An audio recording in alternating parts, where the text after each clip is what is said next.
I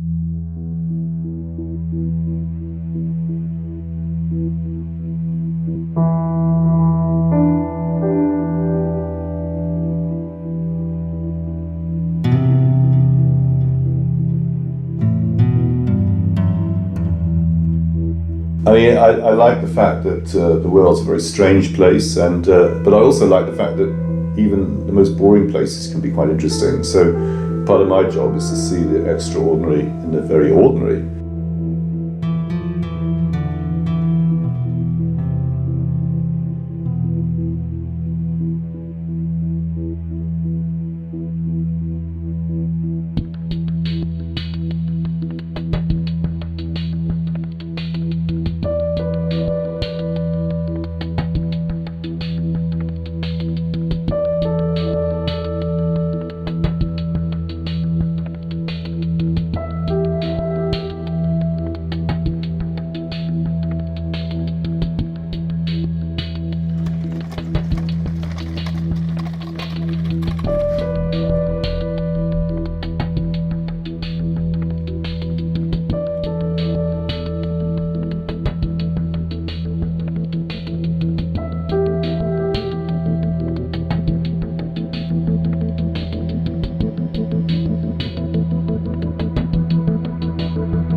I first came to Finland when I was teaching here between 1990 and 92 for the University of Industrial Arts, and I was here 12 weeks a year, so I got to know the country very well. I think the biggest difference between Finland now and 20 years ago is that you do see a lot more faces that aren't Finnish. So there's Somalian, there's African, there's Chinese, there's a whole variety of people who've come here, emigrated here, which have given it sort of flavour of being more cosmopolitan, and this has to be welcome, because I remember very well when I was there in the 90s, early 90s, you very rarely saw a non-Finnish face. So this is a welcome development for me in Finland.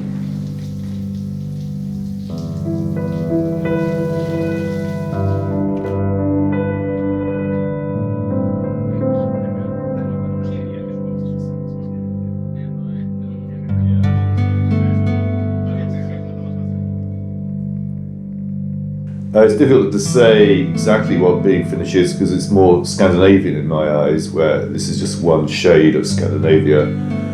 And it's impossible to say, I guess, but that's really, I suppose, one reason why I enjoy this opportunity to explore Finland more. I mean, it's one of the things that's happening in the world is everywhere gets more similar, and Finland's joining that trend like anywhere else.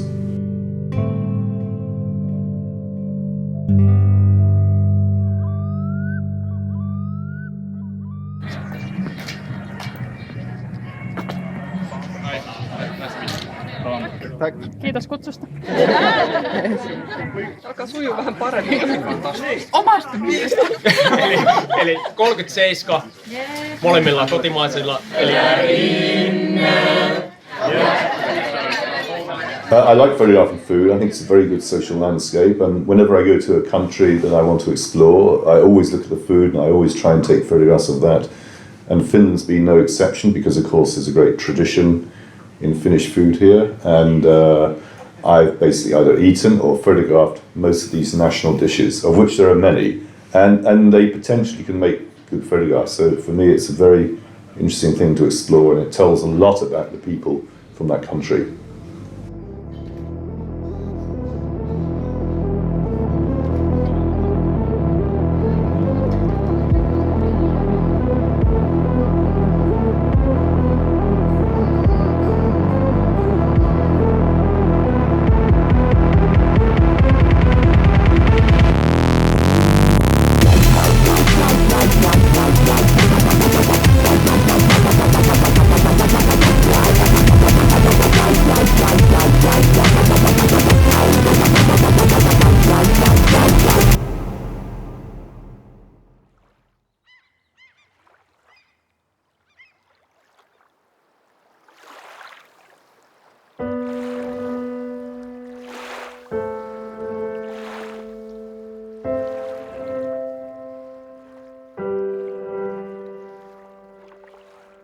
I sort of define what's interesting and beautiful by taking photographs of it. That's how I articulate myself. I'm not put into words because what I do in life is take photographs. I think my driving force is that I'm a very nosy person, and I want to find out, I want to explore, I want to stick my nose in and see what's happening, and the fact that you can do that and be a photographer at the same time and be paid for it is a fantastic opportunity. So that really is my driving force, the constant desire to explore and find out what's going on in the world.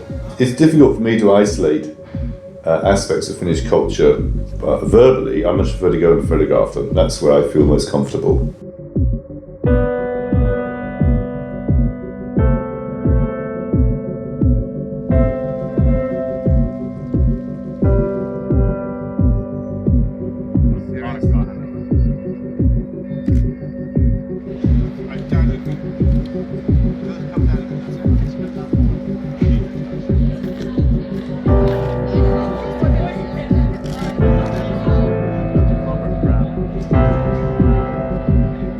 I mean, a good image for me is when everything comes together. There's that moment where it all reaches a crescendo, and that's when hopefully you're there with your camera in front of the scene and you take it in as something of your interpretation of that scene comes through. But it's difficult to define precisely, but that's the sort of basic area where good photography lies.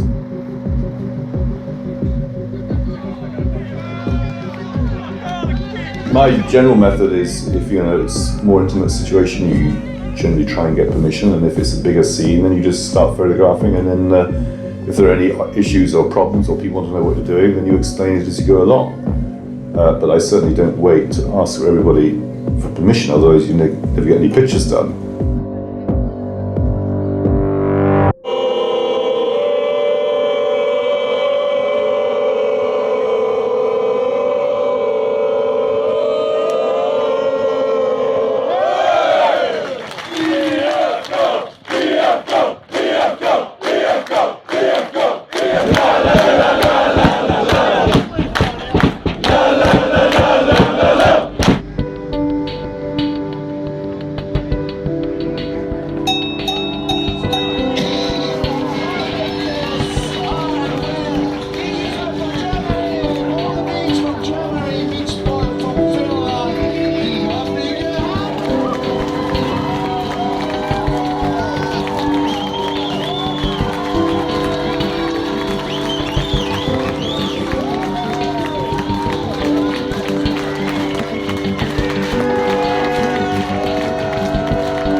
The highlight was probably the dance that we went to last night, because I've never seen anything like that. That really was particularly Finnish. It did remind me a little bit of Irish dance halls from 25 years ago, but the scale and size of it, and the rituals of the men selecting the women and vice versa, it was quite an extraordinary. So I'd say that's the one thing that was extremely Finnish and something I'd never seen before, quite unforgettable.